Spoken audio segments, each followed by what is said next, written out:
इसी तरह आपको भी अगर माला मिलती है, अगर आप हमसे माला परचेज करते हैं तो आपसे रिक्वेस्ट है कि काइंडली एक फीडबैक जरूर दीजिए। तो आज एक कमेंट आया था, किसी ने मुझसे पूछा कि कभी-कभी ऐसा होता है कि हम किसी अनजान के लिए या किसी जान पहचान के लिए कि रोज यहाँ से एक सुंदर टोकरी बह के आती थी इस नदी से, मैं उस टोकरी को ले जाकर पास के गांव में बेचती थी, जिससे मेरा जीवन यापन बहुत ही अच्छी तरह से हो जाता था।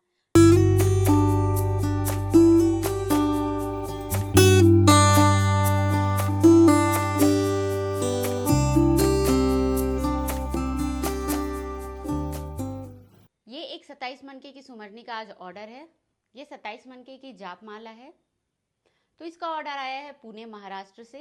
आज एक ही माला का ऑर्डर आया है, तो अभी इसको पैक करेंगे और आज ही डिस्पैच कर देंगे। और इसके साथ हम देते हैं ब्रजरज। ब्रजरज हम प्रसाद के तौर पे देते हैं। तो चलते हैं इसको पैक करने।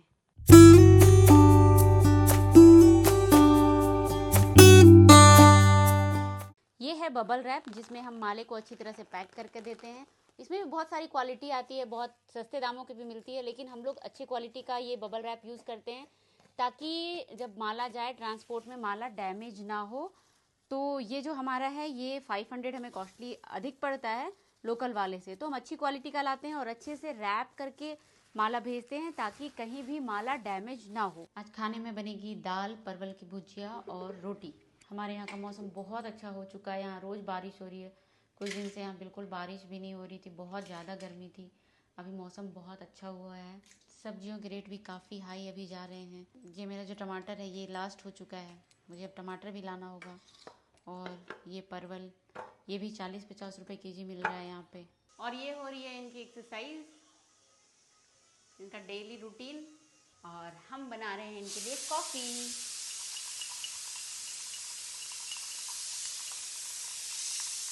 और ये मेरी दाल की सीटी बज रही है।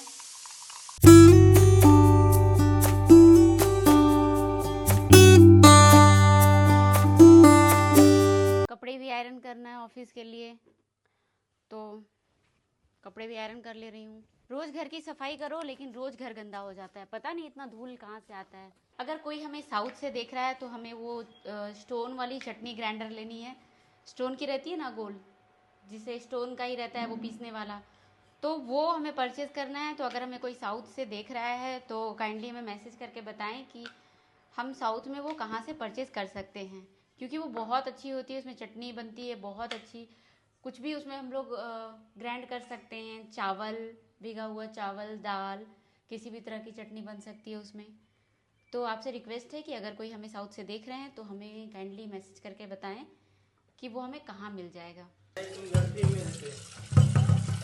हम प्यार से लड़ते हैं, कभी सीरियस नहीं लड़ते। आप चाहते हैं कि हम आपसे सीरियस लड़ें?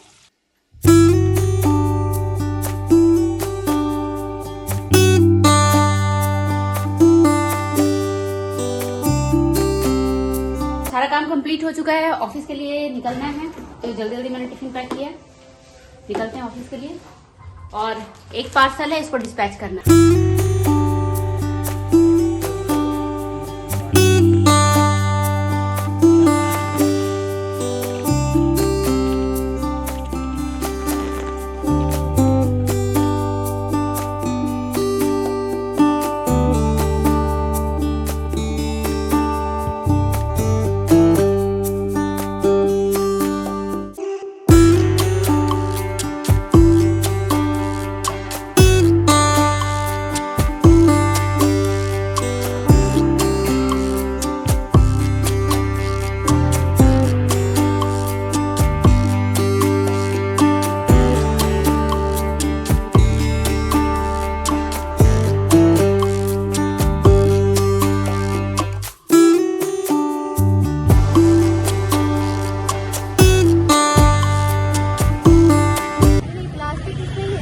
नहीं, मेरे पास नहीं है।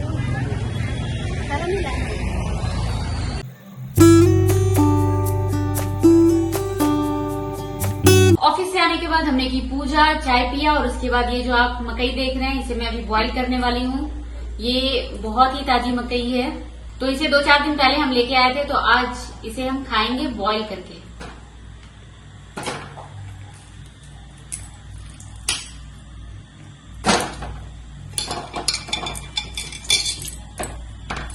सब्जी तो नहीं पता कैसे बनता है। करी बना के डाल देना है। ओ, बॉईल करके। ये लीजिए मकई, टेस्ट करके बताइए। बन गया क्या? हाँ, बॉईल हो गया है। वाह, अब मैं इसे खाऊंगा, मजा आ जाएगा। नमक डाली थी ना? हाँ। खा के दिखता हूँ। बॉईल हुआ ना अच्छे से? मस्त। हाँ, भुजिया तुम्हारा कैसे जल जा रहा है रोज जी? आज जल गया था। आज नहीं, रोज जल जाता तुम्हारा भुजिया। आज एक भक्त ने हमें कमेंट किया है, उनको उनकी माला मिल गई है और ये कमेंट आया है उड़ीसा से। उन्होंने लिखा है, मैं भुवनेश्वर उड़ीसा से, माला की क्वालिटी बहुत बढ़िया है, थैंक यू। माला के साथ ब्रजरस देने के लिए भी बहुत बहुत थैंक यू। इसी तरह आपको भी अगर माला मिलती है, अगर आप हमसे माला परचेज करते हैं तो आपसे रिक्वेस्ट है कि काइंडली एक फीडबैक जरूर दीजिएगा। तो आज एक कमेंट आया था, किसी ने मुझसे पूछा कि कभी कभी ऐसा होता है कि हम किसी अनजान के लिए या किसी जान पहचान के लिए कुछ अच्छा कर देते हैं, उनका हेल्प कर देते हैं, उनके लिए कुछ अच्छा कर देते हैं जिसकी उन्हें जरूरत होती है, लेकिन उस पर्सन की तरफ से हमें कुछ रिटर्न नहीं मिल पाता है, वो हमें कुछ रिटर्न नहीं दे पाते हैं, तो क्या हमें उनके लिए अच्छाई करनी चाहिए? इसी संदर्भ में मैं आपको एक कहानी सुनाऊंगी। एक संत एक जंगल में छोटी सी कुटिया बना के रहते थे। भगवान का पूजा करते थे, ध्यान करते थे, जाप करते थे, फल फूल खा के बहुत ही आनंदित रहते थे। धीरे धीरे वो क्या देखते हैं कि उनकी कुटिया के आसपास बांस के छोटे छोटे पौधे उगाए हैं। उन्हें बांस की टोकरी बनानी आती थी। वो क्या करते हैं, उस बांस को काटते हैं, उसे अच्छी तरह से छीलते हैं और उसकी सुंदर सी टोकरी बनाते हैं, नाम जाप करते करते। जब टोकरी बन के तैयार होती है तो वो सोचते हैं कि ये टोकरी तो मेरे किसी काम की नहीं है। वो पास की नदी में उसे बहा देते हैं। वो सोचते हैं कि किसी न किसी को ये टोकरी मिल जाएगी जो इसका उपयोग कर लेगा। वो रोज ऐसा ही करते हैं, रोज नाम जाप करते हैं, टोकरी बनाते हैं, बहुत ही खुश होते हैं कि मैंने इतनी सुंदर टोकरी बना के नदी में बहा दी। एक दिन उनके मन में ये विचार आता है कि मैं रोज इतनी मेहनत करता हूँ, इतनी सुंदर टोकरी बनाता हूँ, मेरे किसी काम की तो है नहीं, तो मैं बेकार में ही इतनी मेहनत कर रहा हूँ, मुझे ये टोकरी नहीं बनानी चाहिए। इसके बाद से वो टोकरी बनाना बंद कर देते हैं। एक दिन वो नदी के किनारे टहलते रहते हैं, टहलते टहलते वो थोड़ी दूर जा निकलते हैं।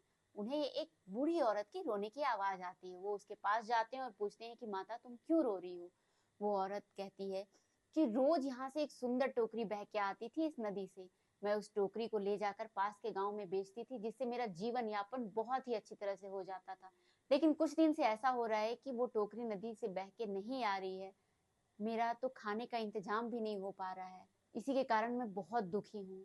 यह बात जब संत सुनते तो उन्हें बहुत दुख होता है। वो जल्दी जल्दी अपनी कुटिया में जाते हैं, बांस की एक सुंदर सी टोकरी बनाते हैं और नदी में जाकर बहा देते हैं। और इसके बाद से वो रोज ऐसा ही काम करते हैं, रोज सुंदर टोकरी बनाते हैं और नदी में बहाते हैं, बिना किसी कारण के, बिना किसी सोच विचार के कि मुझे उससे रिटर्न मिल रहा है या नहीं मिल रहा है। बस वो टोकरी से कोई खुश हो रहा है, किसी का जीवन यापन हो रहा है, और फिर वो रोज ऐसा ही करते हैं। वो सुंदर टोकरी बनाते हैं और नदी में बहा देते हैं और यह सोचकर खुश होते हैं कि उनकी बनाई हुई टोकरी से किसी का जीवन यापन होता है, किसी का घर चलता है। तो हमें भी ऐसा ही करना चाहिए। जब हमारे किसी अच्छे कर्म से किसी को लाभ हो रहा है, भले ही उसके बदले हमें उस पर्सन से कुछ रिटर्न नहीं मिल रहा है, लेकिन फिर भी हमें अच्छाई करनी चाहिए, क्योंकि यही अच्छे कर्म एक ना एक दिन आपके पास लौट के आएंगे।